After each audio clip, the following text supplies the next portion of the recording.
بسم الله الرحمن الرحيم، والصلاة والسلام على رسول الله.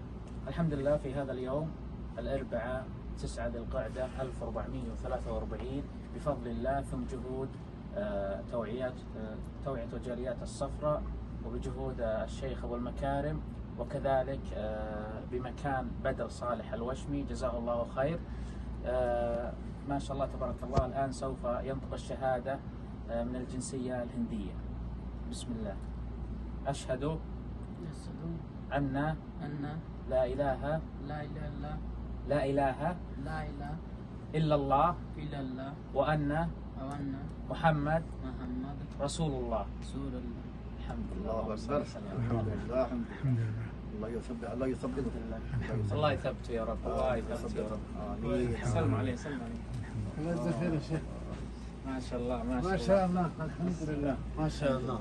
ما شاء الله. الله يجزاك خير يا شيخ. الله يجزاك خير ويكتب أجرك. آمين يا شيخ.